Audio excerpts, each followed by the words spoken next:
Hi అండి. My mysterious boss part 15. ఆమె అలాగే ఒక విగ్రహంలో అతని వైపుకు చూస్తూ నిలబడిపోయింది. ఎస్ సిద్ధార్థ్, అది నిజం. యాక్చువల్లీ ఆమె సమ్మర్ తనను తాకడానికి ప్రయత్నించాడని ఆరోపణ కూడా చేసింది. హౌ స్టూపిడిటీ అంటూ నేహ సిద్ధార్థ్ చేతిని పట్టుకుని చెప్పింది. అదే సమయంలో దడామ్ అనే శబ్దంతో సమ్మర్ కింద పడిపోయాడు. ఏం జరిగిందో ఎవరికీ అర్థం కాలేదు. కానీ సమ్మర్ మాత్రం భయంతో సిద్ధార్థ్ వైపుకు చూస్తున్నాడు. రాహుల్ వెంటనే అతన్ని పైకి లేపాడు. అప్పుడు అందరికీ అర్థమైంది సిద్ధార్థ్ అతనికి ఒక పంచి ఇచ్చాడని. ఆ పంచి ఎంత బలంగా ఉంది అంటే సమ్మర్ ముక్కు నుంచి రక్తం కూడా కారుతుంది. అందరూ షాక్ లో ఒకసారి సిద్ధార్థ్ వైపుకు మరోసారి సమ్మర్ వైపుకు చూస్తూ రీచా, జాన్వీని లోపలికి తీసుకెళ్ళు అంటూ సిద్ధార్థ్ రీచాతో చెప్పాడు. రీచా, జాన్వీ ఇద్దరు షాక్ లోనే ఉన్నారు. రీచా అలాగే జాన్వీ చేపట్టుకుని ఆమెను లోపలికి తీసుకెళ్ళింది. ఇక్కడ నేహ షాక్ నుంచి తేరుకుంది. ఆమె భయంగా సిద్ధార్థ్ వైపుకు చూసింది. సిద్ధార్థ్, సమర్ తప్పులేదు, అది జాన్వి అంటూ నేహ తడబడుతూ చెప్పింది. షటప్ నేహ అంటూ సిద్ధార్థ్ కోపంగా ఆమెను అరిచాడు. అదే సమయంలో కింద పడిపోయిన సమ్మర్ కాలర్ పట్టుకుని అతన్ని లాగుతూ ఇంటి బయటకు తీసుకెళ్లాడు. అందరూ ఆశ్చర్యపోయి అతని వైపుకు చూస్తూ ఉండిపోయారు. ఏం స్పందించాలో కూడా ఎవరికి అర్థం కాలేదు. You, how dare you touch her, just get out from my house అంటూ ఇక don't dare to come again అంటూ సిద్ధార్థ్ అతన్ని ఇంటి నుండి బయటికి తోస్తూ అన్నాడు. సమ్మర్ గేట్ బయటే పడిపోయాడు. అతని ముఖంలో భయం, అయోమయం, కోపం ఇలా అన్ని కలిపిన భావాలు కనిపిస్తున్నాయి. అంతలోనే రాహుల్ మిగతా వాళ్ళు పరిగెత్తుకుంటూ గేటు దగ్గరకు వచ్చారు. సిద్ధార్థ్, అరే ఇదేంటి అంటూ రాహుల్ ఒకసారి సమ్మర్ వైపుకు మరొకసారి సిద్ధార్థ్ వైపుకు చూస్తూ తడబడుతూ అన్నాడు. యూ జస్ట్ షటప్, ఆమె నీ గర్ల్ ఫ్రెండ్. నీ మీద ఉన్న నమ్మకంతో ఇక్కడికి వచ్చింది. ఆమె బాధ్యత నీది. ఆమెకు అండగా నువ్వు నిలబడాలి. ఇతను ఎంత మాట్లాడుతున్నా నువ్వు కేవలం చూస్తూ ఉన్నావు. Just disgusting. రాహుల్, నువ్వు ఆమె తరపున సమాధానం చెప్పాలి, కానీ నువ్వే తిరిగి ఆమెను క్షమాపణ అడుగుతున్నావు. షేమ్ ఆన్ యు రాహుల్ అంటూ సిద్ధార్థ్ కోపంగా రాహుల్పై అరిచాడు. రాహుల్ తల వంచుకున్నాడు. ఇప్పుడు కొంచెమైనా అర్థం ఉంటే వెళ్ళి ఆమెకు సారీ చెప్పు అంటూ సిద్ధార్థ్ మళ్ళీ కోపంగా అరిచాడు. రాహుల్ తల ఊపుతూ అంగీకరించాడు. నౌ పార్టీ ఈజ్ ఓవర్ అంటూ సిద్ధార్థ్ అందరినీ చూస్తూ కోపంగా చెప్పి లోపలికి వెళ్ళిపోయాడు. రాహుల్ గేటు బయటకు చూశాడు. సమ్మర్ లేచి తన బట్టలు దురుపుకుంటున్నాడు. ఇంకా అతని ముక్కు నుంచి కొద్దిగా రక్తం వస్తూనే ఉంది. అతని కళ్ళు కోపంతో ఎర్రగా మారిపోయాయి. అతను ఒకసారి రాహుల్ వైపుకు నిస్సహాయంగా చూశాడు. సమ్మర్ వెళ్ళిపోతూ ఒకసారి రాహుల్ వైపుకు అలానే చూస్తూ ఉండిపోయాడు. తర్వాత అక్కడి నుండి వెళ్ళిపోయాడు కోపంగా. వాచ్మెన్ పాపం భయంతో అందరినీ చూస్తూ నిలబడ్డాడు. సమ్మర్ వెళ్ళిపోగానే అతను తలుపుని మూసేశాడు. జాను, ప్లీజ్ ఏడవకు, నా వల్లే తప్పు జరిగింది. నేను ఇక్కడికి తీసుకురాకూడదు అంటూ రీచా ఏడుస్తూ చెప్పింది. ఎదురుగా జాన్వి తన బట్టలను బ్యాగ్లోకి సర్దుతుంది. మధ్యలో తన కళ్ళను తుడుచుకుంటుంది. లేదు రీచా, తప్పు నీది కాదు, నాదే. నేనే అశుభం లాంటి దాన్ని. అందుకే నేను ఎక్కడికి వెళ్ళినా అక్కడ వాళ్ళకి ఇబ్బందిగా మారిపోతాను. ఇప్పుడు కూడా నా వల్లే మీ పార్టీ పాడైపోయింది. కానీ రీచా, నిజంగా అక్కడ నా తప్పు లేదు. అతను పదే నన్ను తాకడం నాకు నచ్చలేదు రీచా. కోపంలో నేను అతన్ని కొట్టాను అంటూ జాన్వి ఇప్పుడు మంచంపై కూర్చొని ఏడ్చింది. రీచా వెంటనే ఆమె పక్కకి వెళ్ళి కూర్చుంది. జాను, నువ్వు చేసింది కరెక్టే. అలాంటి వాళ్ళకి అలాగే సమాధానం చెప్పాలి. ఇంకా ఎవరన్నారు నువ్వు అశుభం అని? నువ్వు ఒక ఏంజిల్వి. నువ్వు ఎవరి జీవితంలోకి వెళ్తే వాళ్ళ జీవితాన్ని స్వర్గంలా మార్చేస్తావు. ఇంకా నీకు తల్లి తండ్రులు లేరు అనేది నీ తప్పు కాదు. ఇది నేను చివరిసారి చెప్తున్నాను. మళ్ళీ ఎప్పుడైనా ఇలాంటి మాటలు మాట్లాడితే నీతో కటీప్ చేసుకుంటాను అంటూ రీచా ఆమెను వెనక నుంచి కౌగిలించుకొని చెప్పింది. ఇక ఎలా మాట్లాడను, కానీ ప్లీజ్ ఇప్పుడు నన్ను వెళ్ళనివ్వు అంటూ జాన్వి కళ్ళు తుడుచుకుంటూ చెప్పింది. నువ్వు ఒక్కదానివే వెళ్ళవు, నేను కూడా నీతో వస్తాను అంటూ రీచా చెప్పింది. వద్దు రీచా, రాహుల్ బాధపడతాడు అంటూ జాన్వి ఆమె వైపుకు తిరిగి చెప్పింది. బాధపడనివ్వు, ఏదైనా సరే నేను అతనిపై చాలా కోపంగా ఉన్నాను. నిన్ను క్షమాపణ చెప్పమని అతను ఎలా అడగగలడు? నేను అతనితో మాట్లాడను అంటూ రీచా ముక్కు ఎగరేస్తూ చెప్పింది. ఏ పిచ్చిదనా, ప్లీజ్, నా వల్ల ఇప్పటికే పార్టీ పాడైంది. ఇప్పుడు మీ ఇద్దరి సంబంధం కూడా చెడిపోకూడదు. ప్లీజ్, లేదంటే నేను నీతో మాట్లాడను అంటూ జాన్వి చిన్న పిల్లల బొగ్గలు ఉబ్బించి చెప్పింది. అదే సమయంలో తలుపు తెరుచుకుంది. ఇద్దరు అటువైపుకు చూశారు. ఎదురుగా రాహుల్ నిలబడి ఉన్నాడు. రీచా కోపంగా తన చూపును మరోవైపుకు తిప్పుకుంది. ఎవరితో మాట్లాడంటున్నారు? నాకు కూడా తెలుస్తుందా? అంటూ రాహుల్ లోపలికి వస్తూ అడిగాడు. రాహుల్ జస్ట్ గెట్ అవుట్ అంటూ రీచా గట్టిగా అరిచింది. ఇప్పుడు ఆమెతో మాట్లాడటం వల్ల ప్రయోజనం లేదని రాహుల్ అర్థం చేసుకున్నాడు. అతను నేరుగా జాన్వి ముందుకు వెళ్లి నిలబడ్డాడు. హే జాన్వి, ఐఎమ్ సో సారీ, నాకు అసలు ఏమీ తెలియదు. ఇంకా సమ్మర్ నా చాలా సన్నిహితమైన స్నేహితుడు కాబట్టి ఆ విషయం అక్కడితో ముగించాలని అనుకుని నేను నీతో సారీ చెప్పించాలనుకున్నాను. దానికి మనస్ఫూర్తిగా చెవులు పట్టుకుని నిన్ను క్షమాపణ అడుగుతున్నాను. ప్లీజ్ నువ్వు నన్ను క్షమిస్తే ఈమె నన్ను క్షమిస్తుంది అంటూ రాహుల్ చెవులు పట్టుకుని అన్నాడు. ఇట్స్ ఓకే రాహుల్, నేను నిన్ను క్షమించాను. ఏదైనా నువ్వు నా రీచా ప్రేమించిన వ్యక్తివి, నీ మీద నేను అంటూ జాన్వి చెప్పడం మొదలుపెట్టింది. నేను కూడా ఎక్కువగా కోపంగా ఉండలేను అంటూ జాన్వి చిన్నగా నవ్వుతూ చెప్పింది. హే రీచా, చూడు జాన్వి నన్ను క్షమించింది, ఇప్పుడు నువ్వు కూడా క్షమించు ప్లీజ్ అంటూ రాహుల్ ఆమె ముందు కూడా చెవులు పట్టుకుని నిలబడి ఉన్నాడు. రాహుల్, మేమిద్దరం ఇక్కడ నుంచి వెళ్ళిపోతున్నాం, మమ్మల్ని ఆపకుండా వెళ్ళనిస్తావా అంటూ రీచా అంది. నో నో నో, అంకుల్ తిరిగి వచ్చే వరకు నేను నిన్ను ఎక్కడికి వెళ్ళనివ్వను. ఇంకా జాన్వి కూడా ఎక్కడికి వెళ్ళదు, ఓకే అంటూ రాహుల్ అన్నాడు. మేమిద్దరం వెళ్ళిపోతున్నాం, నువ్వు మమ్మల్ని ఆపలేవు, ఓకే అంటూ రీచా కోపంగా చెప్పింది. రాహుల్ సహాయం కోసం జాన్వి వైపుకు చూశాడు. ఇప్పుడు ఏదో ఒకటి చేయాల్సిన పరిస్థితి జాన్విదే అయ్యింది. రీచా, నా మాట విను, నువ్వు ఇక్కడే ఉండు అంటూ జాన్వి చెప్పింది. నో, నువ్వు ఎక్కడ ఉంటే అక్కడే నేను ఉంటాను. ప్రస్తుతం మన ఇద్దరం హోటల్లో ఉండడానికి వెళ్తున్నాం అంటూ రీచా గట్టిగా చెప్పింది. రీచా, అయితే నువ్వు వెళ్ళు, నేను రాను, నేను ఇక్కడే ఉంటాను అంటూ జాన్వి చెప్పింది. అది విని రీచా ఆశ్చర్యంగా ఆమె వైపుకు చూసింది. రాహుల్ ముఖంలో ఆనందం కనిపించింది. ఎందుకంటే జాన్వి వెళ్ళకపోతే రీచా కూడా వెళ్ళదని అతనికి తెలుసు. ఓ హలో, మన ఇద్దరం వెళ్తున్నాం అంటూ రీచా కోపంగా చెప్పింది. నేను రాను, నువ్వు వెళ్ళు అంటూ జాన్వి చెప్పింది. దాంతో రీచాకు మరింత కోపం వచ్చింది. ఓకే సరే, దీనికోసం నువ్వు నాతో ఇలా ప్రవర్తిస్తావా? ఫైన్, ఫ్రెండ్గా లేడు, ప్రేమగా లేదు అంటూ రీచా కళ్ళు తుడుచుకుంటూ అక్కడి నుంచి వెళ్ళిపోయింది. జాన్వి ఒక నిట్టూర్పు విడిచింది. Thank you so much Janvi, ఇప్పుడు ఆమె ఎక్కడికి వెళ్ళదు, నేను వెంటనే ఆమెను ఒప్పిస్తాను, 2 సంవత్సరాల అనుభవం ఉంది నాకు అంటూ రాహుల్ కన్ను కొట్టి చెప్పి అక్కడి నుండి వెళ్ళిపోయాడు. అతను వెళ్ళగానే జాన్వి కళ్ళల్లో నీళ్ళొచ్చాయి. కానీ ఈసారి ఆమె వాటిని తుడుచుకోలేదు, అలాగే కారణించింది. ఆ రోజు మొత్తం రీచా మళ్ళీ ఆమెను కలవలేదు. ఆదివారం కావటంతో అందరూ ఇంట్లోనే ఉన్నారు. అయినా కూడా రీచా జాన్విని కలవడానికి రాలేదు. చివరికి జాన్వియే రూమ్ నుంచి బయటకు వచ్చింది. కిందకు వచ్చి చూసేసరికి అక్కడ కేవలం పనివాళ్ళు మాత్రమే ఉన్నారు. భయ్యా, మీరు రీచాని చూసారా అంటూ జాన్వి అక్కడ ఉన్న ఒక పనివాడిని అడిగింది. ఆ వంకర చుట్టూ ఉన్న మేడం గురించా అంటూ ఆ పనివాడు అడిగాడు. అవునవును, అదే అదే అంటూ జాన్వి చెప్పింది. బహుశా కిచెన్ లో ఉన్నారేమో అంటూ పనివాడు చెప్పాడు. అది విని జాన్వికి ఆశ్చర్యంగా అనిపించింది. ఇప్పుడే కిచెన్లోనా, భలే ఉంది అని అనుకుంటూ జాన్వి కిచెన్ వైపుకు వెళ్ళింది. అక్కడి దృశ్యం చూసి ఆమె నోరు తెరిచి అలాగే ఉండిపోయింది.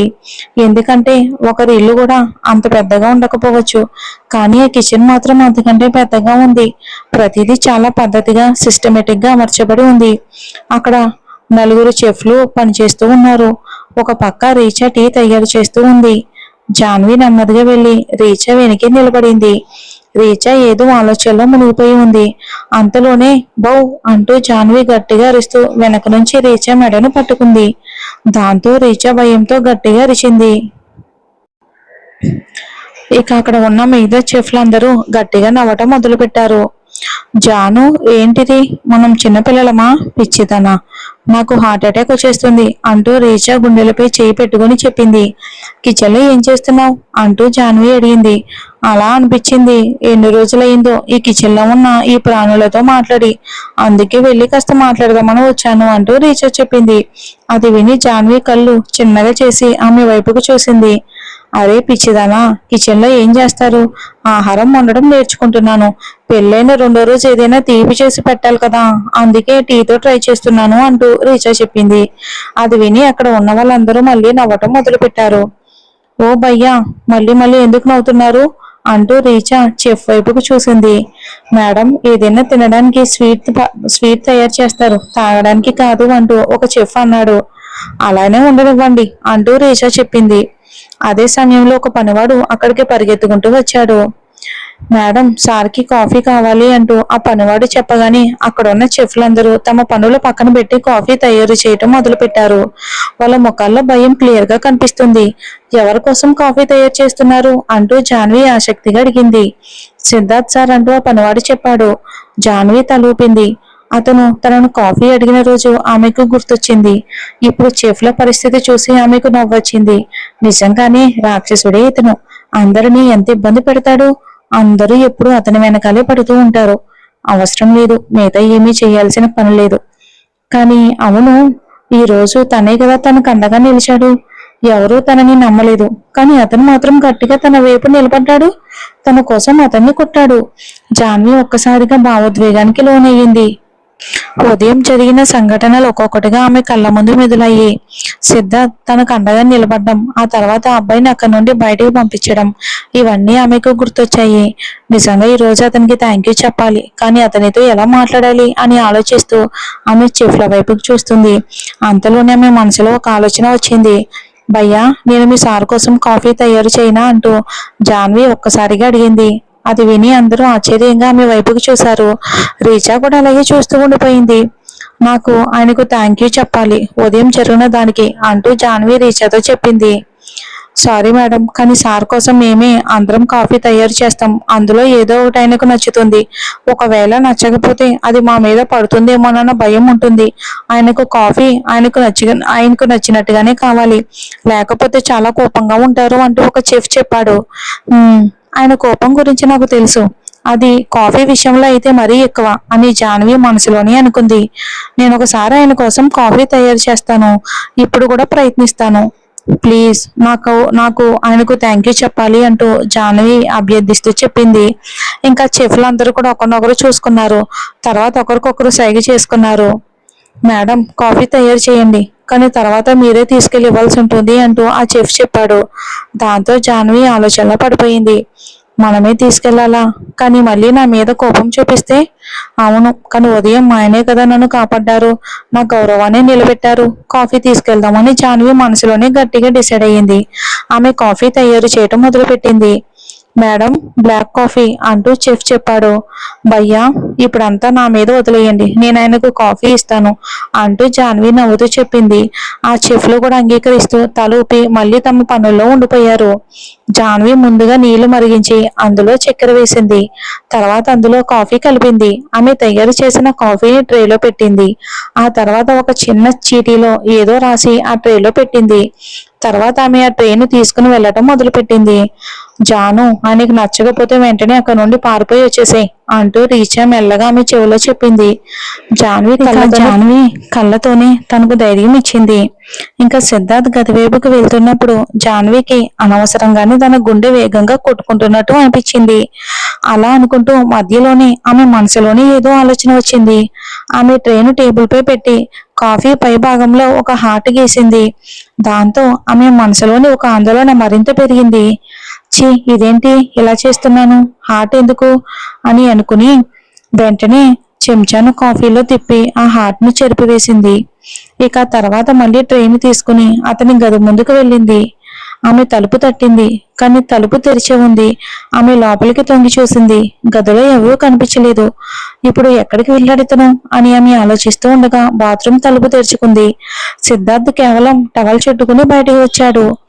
అయ్యో, అతన్ని అలా చూసి తన చేతులతో కళ్ళు మూసుకోవాలి అనిపించింది, కానీ చేతులు ఖాళీగా లేవు. ఆమె అలాగే అతని వైపుకు చూస్తూ ఉండిపోయింది. అతని సిక్స్ ప్యాక్ బాడీపై నీటి బిందువులు మెరుస్తున్నాయి. చిన్న చిన్న తడి జుట్టు పైకి లేచి ఉంది. అతని వ్యక్తిత్వం, అతని ఆకర్షణ అంతా కలిపి అంత గొప్పగా ఉంది కాబట్టి ఆమె చూపు అతని మీద నుంచి అస్సలు తొలగలేదు. అతను అలాగే వచ్చి సోఫాలో కూర్చుని ల్యాప్టాప్ ఆన్ చేశాడు. ఇప్పుడు లోపలికి వెళ్ళాలా వద్దా అనే ఆలోచనలో జాన్వి మాత్రం తలుపు దగ్గరే ఉండిపోయింది. ఛీ, మనం ఇలాగే నిలబడి ఉంటే ఖచ్చితంగా ఈ కాఫీ చల్లారిపోతుంది. ఆ తర్వాత అతని కోపం మన మీద పడుతుంది అని సిద్ధార్థ కోపాన్ని ఊహించుకుని జాన్వి వణికిపోయింది. తర్వాత ఆమె తలుపు మీద మళ్ళీ తట్టింది. సిద్ధార్థ్ తల పైకెత్తి చూశాడు. తలుపు దగ్గర జాన్విని చూసి అతనికి ఆశ్చర్యంగా అనిపించింది. కాఫీ అంటూ ఆమె మెల్లగా చెప్పింది. కమిన్ అంటూ అతను మళ్ళీ ల్యాప్టాప్ వైపుకు చూస్తూ అన్నాడు. ఛీ, ఇలాగే కూర్చున్నాడు, బట్టలు వేసుకోవడానికి ఏమైంది అని అనుకుంటూ జాన్వి తల వంచుకుని అతను దగ్గరకు వెళ్లి టేబుల్ పై కాఫీ పెట్టింది. ఇప్పుడు అతను డ్రెస్ వేసుకుంటాడని ఆమె అనుకుంది. కానీ అతను అలానే ఉన్నాడు. ఆమె ఎక్కడికి వచ్చిన విషయం కూడా అతనికి పెద్దగా పట్టనట్టుగా ఉంది. ఆమెకు కొంచెం కోపం వచ్చింది, కానీ దాన్ని బయటకు చూపించలేదు జాన్వి. సార్, కాఫీ అంటూ అతను కాఫీ వైపు కూడా చూడకపోవటంతో ఆమె మళ్ళీ చెప్పింది. యు మై లీవ్ అంటూ అతను ఆమె వైపుకు చూడకుండానే అన్నాడు. ఇప్పుడే తాగండి, చల్లారిపోతుంది అంటూ జాహ్నవి చెప్పింది. అది విని సిద్ధార్థ్ తల పైకెత్తి ఆమె వైపుకు వింతగా చూశాడు. దాంతో ఆమె మనసులోని అలజడి మరింత పెరిగింది. అతను ఆ చీటీ చూడాలని మాత్రమే ఆమె కోరుకుంది, కానీ ఇప్పుడు తనపై కోపడతాడేమోనన్న భయం కలిగింది. ఆర్ యు మై వైఫ్ అంటూ అతను అకస్మాత్తుగా అడిగిన ప్రశ్నకు జాహ్నవి అయోమయంగా అతని వైపుకు చూసింది. అర్థం కాక ఆమె మళ్ళీ అతన్ని అడిగింది. నువ్వు నా కోసం కాఫీ తీసుకుని ఎందుకు వచ్చావు అంటూ సిద్ధార్థ్ విసుగ్గా అన్నాడు. అది నేను కేవలం అంటూ జాహ్నవి ఇంకా ఏదో చెప్పడానికి ప్రయత్నిస్తూ ఉండగానే అతను మధ్యలోనే అడిగాడు. నువ్వు ఇక్కడ నా ఎంప్లాయీవా అంటూ సిద్ధార్థ్ మళ్ళీ అడిగాడు. జాహ్నవి కూడా ఏదో చెప్పడానికి ప్రయత్నిస్తూ ఉండగానే అతను మధ్యలోనే ఆపేశాడు. జాహ్నవి లేదు అన్నట్టు తలూపింది. మరి సర్వెంట్వా అంటూ సిద్ధార్థ్ అడిగాడు. జాహ్నవి మళ్ళీ లేదన్నట్టు తలూపింది. ఆ తర్వాత మరి భార్యవా అంటూ అతను అడిగాడు. ఆ మాట వినగానే ఆమె శరీరం అంతా ఒక తెలియని అనుభూతి పరిగెత్తింది. కడుపులో ఏదో గిలిగింతలు పెట్టినట్టు అనిపించింది.